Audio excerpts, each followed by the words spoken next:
유진호의 소설 김강사와 T 교수에 대해서 살펴보도록 하겠습니다. 대표적인 지식인 소설이라고 보시면 되겠네요. 자, 일단 앞부분 줄거리부터 간단히 볼까요? 김만필은 중심인물이겠죠. 제일 처음에 나왔으니까요. 동경제국대학 독일 문학과를 우수한 성적으로 졸업한 수재이다.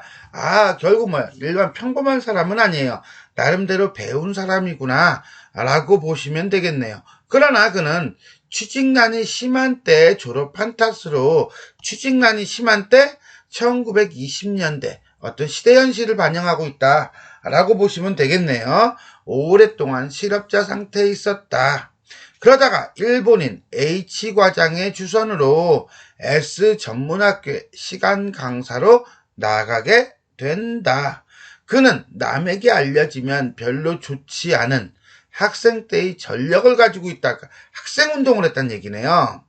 그는 좌익 학생운동 단체인 문화비판회에 관계한 적이 있다. 이것이 바로 뭐예요? 뒤에 나오는 내용에 대한 어떤 갈등 요인이다 라고 보시면 되겠네요. 문화비판회라니, 자, 이거는 김만필이가 대학 시절 활동했던 사회문화비판 모임 되겠습니다. 김만필은 시치미를 떼고, 왜? 들키고 싶지 않기 때문에, 드러내고 싶지 않기 때문에 되물었습니다. 스즈키는 싱글싱글 웃으면서, 스즈키? 얘가 누군데? 했더니 인물, 위기의식을 환기시키는 인물이면서 이 학교 학생이라고 이해하시면 되겠습니다. 선생님은 그 회원으로 굉장하게 활동하신 것은 학생들이 모두 압니다. 하지만 이거는 감추고 싶은 경력이죠. 아니요, 그런 일은 없어. 그건 무슨 잘못이겠죠. 잘못 알고 있는 거겠죠. 라고, 나는 지금 일본인 학교의 시간 강사로 있잖아. 그러니까 여기서 내가 일본인한테 반대하는 어떤 단체에 있었다는 걸 알게 되면 위험하잖아. 파이어 당할 수가 있으니까. 그러니까 어떻게 해요? 아니라고 부인을 하는 거예요. 김만필은 당장에 고개를 좌우로 흔들며 그 말을 부정했다. 가슴속에서는 그의 조그만 지위와 양심이 저울에 걸려있는 것을 느끼면서, 지위? 시간 강사라는 거, 양심? 사회운동을 했다는 거 사이에서 뭐하고 있는 거야? 갈등. 그러세요? 의아한 표정을 하면서, 내가 들은 건 그게 아닌데 왜 이렇게 부정을 하지? 이상하네? 소문에는 그렇게 열심히 했다고 하는데. 그 회가 모임이 해산될 때 선생님이 굉장한 열변을 토하셨다는 말까지 있는데요. 구체적인 근거를 제시. 아니요, 그런 일은 없어. 단호한 어조죠. 왜? 결국은 양심을 버리고 지위를 택하기로 한 거네요. 김만필은 그래도 부정했다. 그러나 그의 기억에는 그날의 감격에 찬 광경이 역력하게 나타났다라고 하는 거 보니까 얘도 속마음은 사실은 뭐하고 싶어? 자랑스럽게 생각하고 있다. 문화비판회가 드디어 해산되기로 정해진 날, 그는 분노에 불타서 마른 다듬거릴 망정 그야말로 소리와 눈물을 한꺼번에 내쏟는 열변을 토했던 것이었다. 요약적 제시를 통해서 스즈키의 말이 사실임을 드러내고 있다. 그 고운 기억, 어떤 기억? 열변을 토했던 기억. 근데 곱다라고 표현하는 걸 보니까 자부심을 가지고 있다라고 볼 수 있어요. 그가 아무리 비열한 인간이 되어 버리는 날이 있을지라도 결코 잊어버릴 수는 없는 것이었다. 그만큼 후회하지 않는다. 자랑스러워한다. 자부심을 갖는다. 그러나 그런 것까지도 터놓고 이야기할 수 없는 자신의 현재 지위. 뭐예요? 조선인이죠. 그리고 뭐예요? 실업자에다가 간신히 시간 강사가 된 거죠. 어디에? 전문학교에. 발음도 안 돼. 흥분해서. 자, S전문학교 강사라는 위치와 과거 자신의 삶. 그러나 그 공세로 옮겨갔다. 이런 소리까지 냄새를 맡아가지고 학생 셋 사이에, 아이고, 5, 4, 3, 2, 1, 0. 그러나 곧 그는 공소를 옮겨갔다. 부인했다는 거예요. 더 세게. 이런 소리까지 냄새를 맡아가지고 학생새에 펼쳐놓은 새라고 하는 건요, 이건 사이의 준말이에요. 그 근원은 도대체 어느 곳에 있는 것인가? 이러한 소문을 퍼뜨린 사람이 누구인가? 그런 소문은 대체 어디서 들었소? 퍼뜨린 사람을 찾으려는 거죠. 스즈키는 김강사의 심상치 않은 태도에 당황해서 얼굴을 붉히며 다카하시 군에게서 들었습니다. 다카하시는 T 선생이 그러시더라는데요. T 선생, 위선적인 인물이고요. T 교수에게는, T 교수가 김만필에게는 사상이 불어난 스즈키를 조심하라고 하면서 학생들 사이에서는 김만필의 사상 문제를 퍼뜨린 양쪽을 이간질시키는 그런 인물이다 라고 볼 수가 있겠네요. 네, 김 선생님은 굉장한 수재시고 동경제국대학에서 문화 비판의 중요한 회원이셨다고요.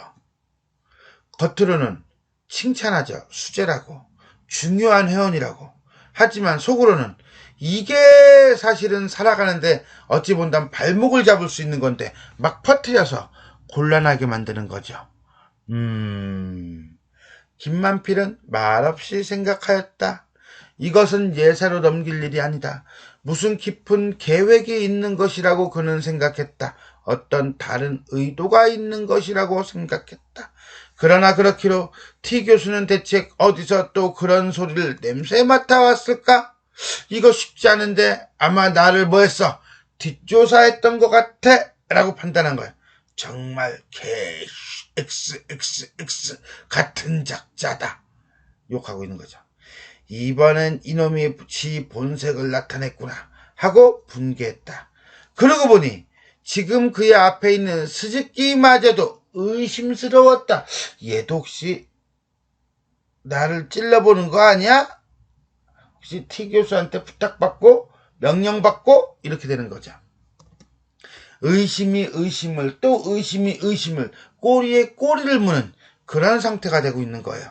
스즈키는 오늘 처음으로 학교에 찾아왔으면서도 다른 선생한테 가서 철없이 떠들면서 단번에 학교를 쫓겨날 만한 소리를 지지하게 늘어놨으니, 자, 이런 말을 했다가는 학교를 쫓겨날 수밖에 없는 상황인 거예요. 학생도요. 그러니까 사회적 분위기가 되게 험악했던 거죠.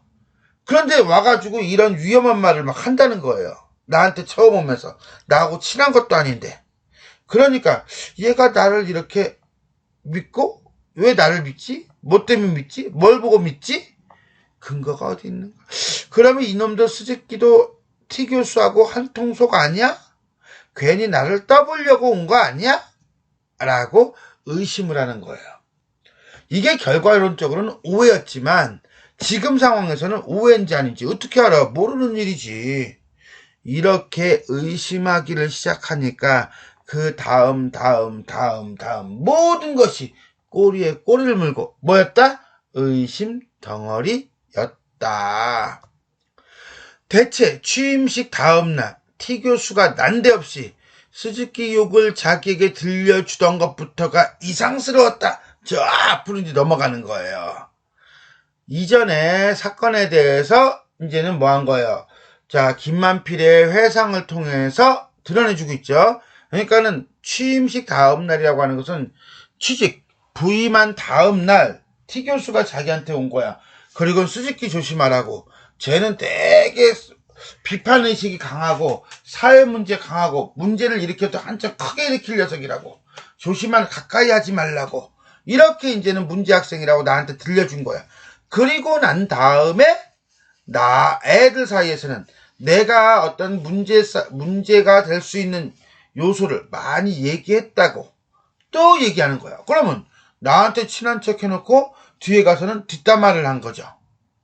그러니까 위선적인 인물이 되는 거예요. 그것은 일부러 자기를 속일 전제가 아니었던가? 빅피처가 아니었던가? 스즈키는 김강사의 눈치가 험해가는 것을 보고 어쩔 줄 몰라 멈칫거렸으나 스즈키는 그가 그러면 그럴수록 김강사는 이놈 시치미를 떼는구나 하고 더욱더 점점 더 스즈키가 밉게 생각되는 것이었다. 앞잡이라고 생각했다는 거예요. 여기까지. T 교수가 자신의 과거를 퍼뜨리는 것을 알고 경계하는, 심지어는 그것을 알려준 스즈키에까지 의심하는 김만필의 모습이었습니다. 중간 부분 볼까요? 독일문학연구회에 참여해 지도해달라는 스즈키의 청을 매몰차게 거절하고 돌려보는 김만필은 학교 사람들에 대한 강박관념과 우울증으로 나날을 보낸다. 그러니까 생활이 편하지가 않겠죠. 그러던 어느 날 김만필은 복도에서 T 교수와 마주칩니다. 인상, 그날 밤 일 아직 기억하고 계시죠? H과장댁 앞에서 우리가 맞닥뜨려던 그날 밤. H과장을 인사차 갔다가 T교수를 만난 일, 복도에서.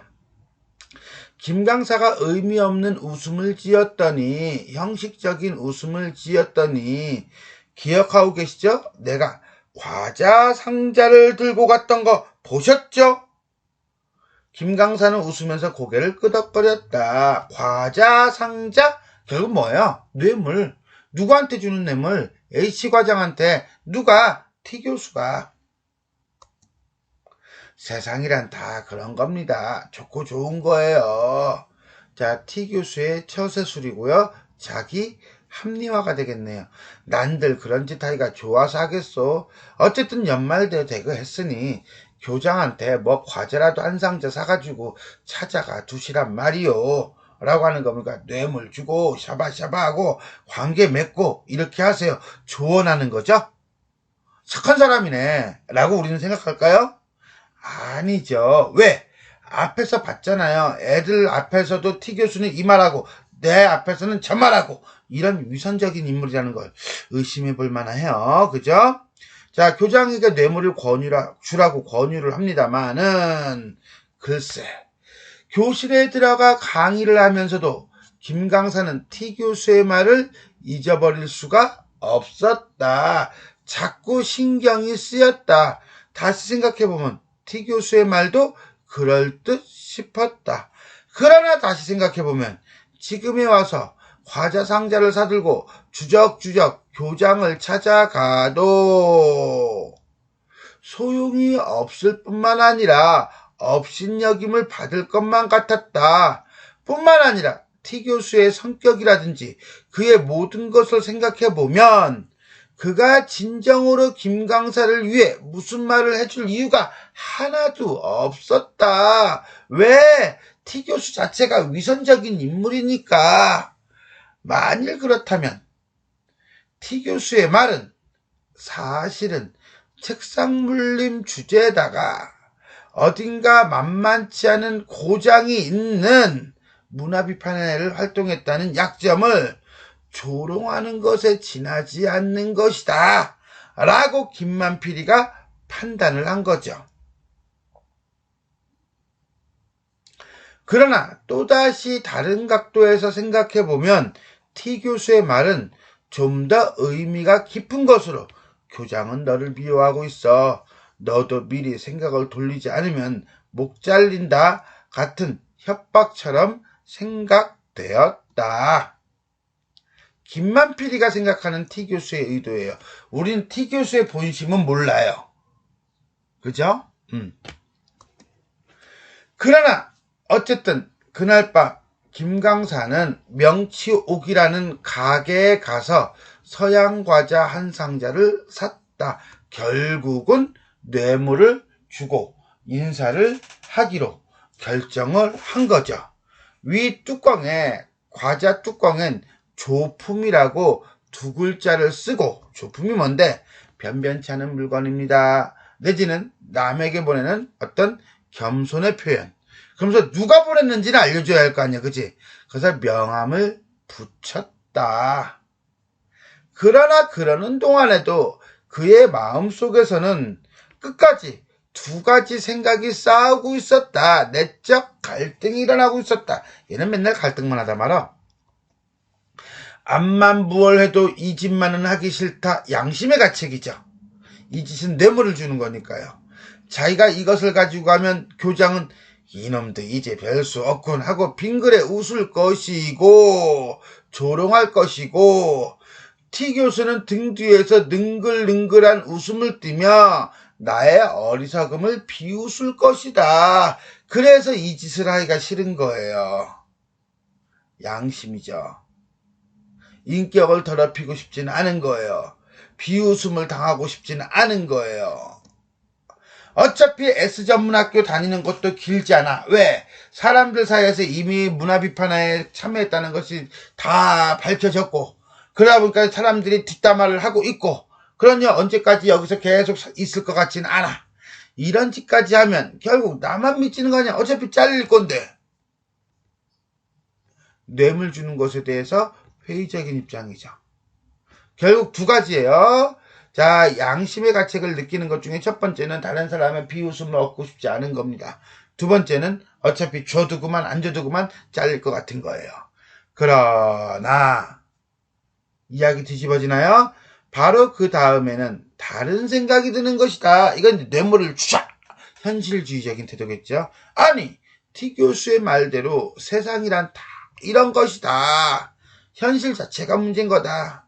내가 지금 앞만 본댔자 결국 뭐야, 양심이 어쩌고 저쩌고, 이상이 어쩌고 저쩌고, 뭐 윤리 도리가 어쩌고 저쩌고, 그렇게 해봤자 뱃속을 짜게면, 뱃속을 보이면, 속마음을 보이면 결국은 이 학교에서 나가고 싶지 않은 것이 본심이 아닌가. 솔직해질 건 솔직해지자. 물에 빠진 자는 지푸라기라도 잡는다 했다. 자, 결국 뭐야? 위급하면 아무거나 닥치는 대로 자꾸 늘어진다는 거죠. 자, 그럼 물에 빠진 자가 누군데? 김만필 자기 자신이죠. 지푸라기가 뭔데? 뇌물 과제상자. 이렇게 이해하시면 돼요. 이론이 다 뭐냐? 내가 이런 짓을 하는 것이 더럽다고 하면 이런 짓 뭐? 뇌물 주는 일. 나에게 이런 짓을 하게 하는 자, 그네들이 누군데? 뇌물을 받는 자. 더 더러운 것이다. 이런 것을 더럽히는 것은 내 양심이 아니라 놈들, 누구? 뇌물을 받는 자들의 양심이다. 자기 합리화하는 거죠. 나는 이런 조그만 미끼를 물고 좋아하는 놈들의 그 천박한 꼴을 조롱하면 그뿐인 것이다. 자기 합리화. 아니, T 교수 말대로 요 대목이에요. 방금 읽었던 대목. 요 대목은 결국은 뭡니까? 교장에게 선물을 주어야 한다는 현실적 관점이라고 보시면 되겠네요. 이 두 개가 지금 뭐하고 있는 거예요? 갈등하고 있는 거죠. 김강사는 악마의 마음을 먹은 심 잡고 과자 상자를 들고 서대문행 전차를 탔다. 그러나 그의 결심은 오래 계속되지 못했다. 그는 광화문 정류장에서 내려서 효자동 가는 전차를 타지 않고 종로로 갔다는 건 뭐야? 마음을 바꿨다는 거죠. 결국은 선택은 뭐예요? 안 주는 거네요. 본전통의 번잡함에 비해 이곳은 몹시 잠잠했다. 일루미네이션만 헛되이 빛나고 세모라고 하는 건 연말이에요. 대매출의 붉은 깃발이 쓸쓸한 섣달 대목 거리에 먼지에 퍼덕이고 있었다. 한참이나 거리를 어슬렁거리다가 목적지가 있는 건 아니에요. 그냥 떠도는 거예요. 이리 갈까 저리 갈까. 이걸 통해서 우리는 내적 갈등을 보여주고 있다라고 볼 수도 있습니다. 언젠가 욕심쟁이로 일가 간에 집안 사람들 사이에서 돌림뱅이, 한마디로 외톨이, 왕따가 된 아주머니를 생각한 그는 파고다 공원 뒷골목으로 들어갔다. 왜? 그 아주머니에게나 줘야겠다라고 하는 거죠. 결국 교장에게 선물하기를 포기한 거네요. 교장을 찾아가지 않기로 결정한 김만필이 되겠습니다. 뒷부분 줄거리 볼까요? 김만필은 여러 가지 상념으로 지쳐갔다. 그러던 어느 날 T 교수는 H 과장에게도 새해가 되었으니 한번 찾아가 보라고 한다. 또 뇌물을 이제 주라고 하네요. 오랜만에 H 과장에게 인사를 간 그는 사상운동 전력을 숨겼다고 질책당하고 조선 사람은 별 수 없어 라는 소리를 듣는다. 왜가 가지 말지. 김강사는 자신이 결백하다고 한사코 변명을 한다. 자, 여기서 또 어쩔 수 없는 피해감이네요. 이때 이웃방에서 T 교수가 비열한 웃음을 지으며 응접실로 나오는 것을 마무리로 삼습니다. 결국 끝까지 인간은 변하지를 않네요. 이렇게 우리는 김강사와 T 교수에 대해서 간단하게 살펴보았습니다. 자, 전체적으로 한번 살펴볼까요? 현대소설이고요. 지식인 소설에 해당합니다. 3인칭 전적 작가 시점이죠. 하지만 특정 인물, 누구? 김만필의 입장에서 모든 것이 진행되고 있다는 점에서 초점 화자를 김만필로 설정할 수가 있을 것입니다. 자, 주제는요. 식민지 시대를 살아가는 지식인의 양심과 현실 사이에서의 갈등을 다루고 있다. 자, 그런데 보니까는 김강사, T 교수, H 과장 이런 식으로 익명으로 처리를 하고 있어요. 그렇게 함으로써 어떤 특정인이라기보다는 특수한 상황, 특정인이라기보다는 보편성을 강조하고 있다라고 볼 수가 있겠네요. 자, 김강사. 현실과의 타협을 주저하는 소시민적 지식인이라고 본다면 T 교수, 처세술에 등한 타락한 지식인이라고 볼 수가 있겠습니다. 자, 둘 다 결국은 어떤 삶을 살 것인가 라고 하는 삶의 자세죠. 결국 여기서 나타나는 김강사, T 교수 이런 익명성은 이것이 특정 인물의 문제가 아니라는 겁니다. 즉, 그 당시 사회 많은 지식인들이, 많은 사람들이 보편적으로 이러한 갈등 속에서, 이러한 현실 속에서 살고 있다는 것을 강조하고 있다라고 보시면 되겠습니다. 두 번째, 특정 소재를 통해 내적 갈등을 드러내고 있다. 이 작품에서 우리가 특정 소재가 있었나요? 과자상자네요. 이 과자상자는 교장에게 주는 뇌물을 의미하죠. 두 가지네요. 자, 선택은 교장을 찾아간다, 교장을 찾아가지 않는다. 교장을 찾아간다는 것은 세상을 살아가는 이치이고, 이거는 뇌물을 주는 사람이 문제가 아니라 뇌물을 받는 사람이 문제이다 라고 얘기를 하죠. 자기 합리화했어요. 교장을 찾아가지 않는다. 어차피 학교에서 버티기 힘들어. T 교수가 조롱할 거야. 양심의 가책을 느껴. 이 둘 사이에서의 내적 갈등이죠. 그래, 결심했어 하고 결국 뭐합니까? 교장에게 선물하기를 포기하죠. 그리고 일가 아주머니에게 선물을 결국은 줍니다 라고 보시면 되겠네요. 물론 뒷부분 줄거리에서는 결국 찾아가죠. 그래서 우리는 나약하고 소극적인 소시민이라고 볼 수가 있는 거예요. 자, 지금까지 우리는 유진호의 소설 김강사와 T 교수에 대해서 살펴보았습니다. 수고하셨습니다.